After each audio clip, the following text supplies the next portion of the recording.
Yo, what's up, people, and welcome back to the Afrika B-Ball Show. We have a special episode today, of course, for my boy Joel Embiid, MVP. MVP Embiid won it. I will touch on why I'm actually not mad on him winning it. I still had Jokic nearing to the edge of it, but Embiid winning it, I can see. I told him so. I told you so. Go rewatch episode 1. I told you so. so shout out to him. But we're in the conference semifinals now of the playoffs. It's been really exciting. We're almost halfway through most games, and the Suns and the Nuggets upset there on the cards. Hopefully, I don't know if I'd call it an upset, but the Nuggets are looking to be better than the Suns all around. So we'll touch more on that. And then LeBron versus Curry. That's always been hyped up as, but a lot of different factors actually. Huge major factors, because with Lakers, you might not say LeBron's the leaders of the Lakers right now, so It's more Curry versus AD. Oh wow, Anthony Davis has been important, and also the Basketball African League, the BAL, the Nile conference has just ended.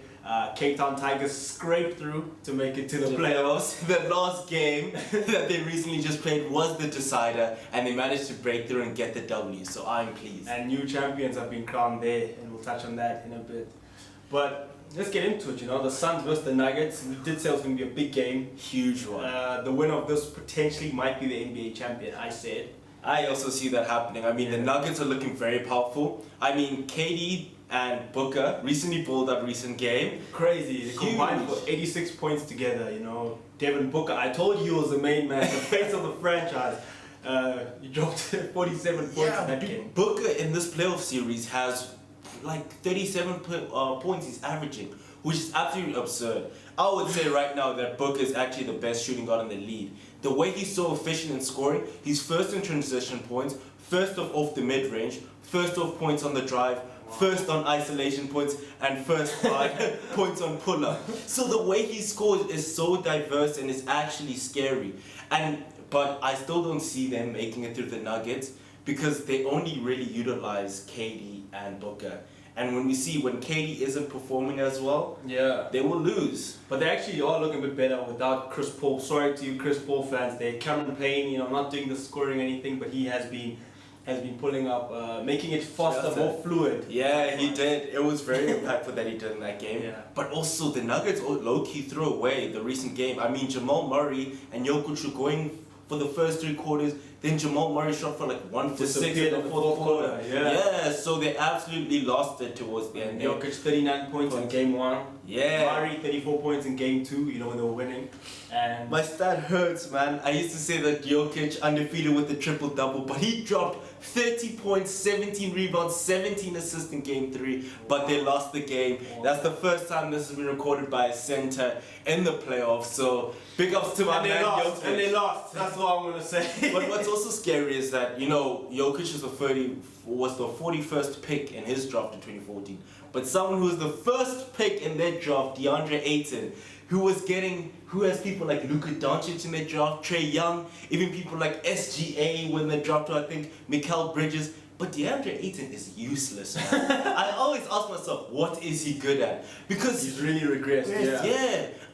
We saw him when the Suns had a great playoff run. He was really doing well. But right now, he is having like 4 points and 9 rebounds. He had last game. He's nowhere. Devin Booker told him to step up your game, and instead of taking the criticism under the chin, he goes onto the bench, gets pulled out fourth quarter by the coach, starts crying, leaves the game early without shaking his teammates' hands. You can't be doing that. And when you look at center versus center with the Nuggets and the Suns, Jokic is an animal compared to him now. He really is. Yeah, it's like 17 points, 7 rebounds, and around 2 assists that DeAndre Ayton is averaging versus a 31, 14, and I think like a 9 assists that Jokic is averaging. So when your centers are completely opposite like that, I know Jokic is an anomaly, but it's still ridiculous in my eyes. It's absolutely absurd.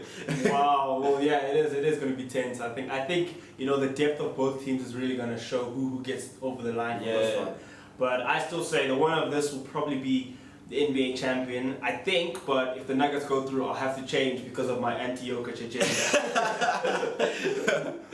And talking about determination and everything, Jimmy Buckets is back, and the Heat beating the Knicks, 2-1 right now. It's a really cool, tough match. I mean, really, I don't think the Nuggets are getting through this because when the Knicks actually won their game, they only won by 5 points when Butler was out there. Yeah. And they still didn't look very competent. And this recent game 3, my word, the Knicks were terribly inefficient. RJ Barrett was shooting 31% from the field. Randall was shooting 26% from the field. Brunson shot 35% from the field. The only one who shot 50% above was Mitchell Robertson. But guess how many shots he took? 2. He went 1 for 2. And he's the only one that was quote-unquote efficient. Even free throws in the playoffs are what really win you games. Yeah. I mean, when Giannis missed all his free throws, that really costed the Bucks the games against the Heat for the Heat to go through. And they shot 70% the next, whilst the Heat shot 90% from the free throw line. Wow. It really shows. And those, you win by 5 points and it really makes up. It really makes it up. Of your points. So yeah, I have the Heat going through with this one. Knicks are looking disappointing, and even if they make it through now, the conference finals, they are not getting through. I agree, because Julius Randle came back in game 2, dropped 25 points there when Jimmy Buckets was out, but now Jimmy, 28 points in the last game, despite the Knicks having a good squad on them, I think, playoff Jimmy. And another tight game is the Celtics versus the 76ers, My boy MVP Embiid in trouble, actually, as the Celtics lead 2-1 in that series. Oh, and this one's scary because, Embiid is now 1-10 against the Celtics when he's on the field. So the stats aren't looking good of him for making it through this one. But it's James Harden. James Harden, step up your game, please. Game 1 without Embiid, 45 points. I was like, wow. We thought he got that juice back. He's a potential fraud, Harden. He was the first one telling everyone, calm down, it's one game. I know you're talking about yourself, Harden. Harden in game 2 and game 3 combined is shooting 4 for 28. Wow. He's made only 4 shots in 28. He's getting all his points on free throws. And the funny thing is that he's getting his points on free throws now, but in game 1, he only shot 2 free throws and got 45 points without any free throws. And now he can't even get 10. It's ridiculous. But on the Celtics team, I told you who the main man is on that team as well. Jaylen Brown, Jason Tatum, we saw in the Hawks game, a bit shaky now and then, but he does step up, but not when he needs to. When it's crunch time, I need the ball in Jaylen Brown's hands. Yeah, because even Jason Tatum, they beat the 76ers in game 2 and he was not balling out. I think he only had around 7 to 9 points. So he was not pulling out, but the Celtics still managed to win it. It shows the depth that the Celtics can have. The depth, Brogdon, 6th man of the year. Marcus Smart, defensive player of the year. So yeah, Al Horford, 45, 55, how old is he? Al Horford is a grandfather out there. Still reliable, and I have to give the Celtics that. In game 3, the supporting cast of the 76ers isn't as looking as well as I thought. I said that, but Harden and even Tyrese Maxey it's not looking good out there. Yeah, absolutely struggling in game 3. I don't want to say, MVP, it is a regular season award, so whatever happens in the playoffs to Embiid, it doesn't matter. We came and did what we needed to do. I have to still give respect for him, regular season award. He dropped 30 points, 13 rebounds in the recent game. It's the best game he's had this postseason, so I have to give respect. I won't be hating on you. 100%. Yeah. 100% Just wait on us. Just wait on us. But hey Disney, Anthony Davis with the Lakers and Warriors. 30 points in game 1. 11 points. 11 points in game 2, and now 25 points in game 3. Dude, on the whole retrospect of things, listen, starting from the first Grizzlies game, 22 points he drops, then he goes for 13. How? 31 points, you're like, he's back. 12 points he drops. 31 points again, you're like, wow. 16 points next game. 25 points. You just play every second game. Yeah. Give him a day off, guys. Anthony Davis. Anthony Davis is the one person I'll say he's consistently inconsistent. The coach can now read the games where he will play badly because the points are just going up and down every second game. It's really ridiculous. And talking about inconsistent, Jordan Poole, guys, has regressed as a player. He's nowhere the former version of himself. Jordan Poole went from 17 points last playoffs, averaging that, to only 11 points. It's crazy. And the gimmick that he plays good around the baddies, hey? But Zendaya was there. He didn't pull up. He might not be able to save. We might not be able to save him, man. He can't. And I think what's concerning for all you Golden State fans out there is is really the losses, the sheer blowouts that happen. Yeah, it's not a close game When they won, it was close, but losing is like 30, 40 points. So yeah. But the funny thing about Game 3 and Game 2 is that the exact opposite happened. So with Game 2, the Lakers played one of the best basketball I've seen in the first quarter, but then absolutely threw it away the next two quarters. The second quarter, they let in 41 points. Third quarter, let in 43 points, also only scoring 24. So yeah, it was horrible for them. But now this game, Golden State started off stronger. First quarter, they were winning.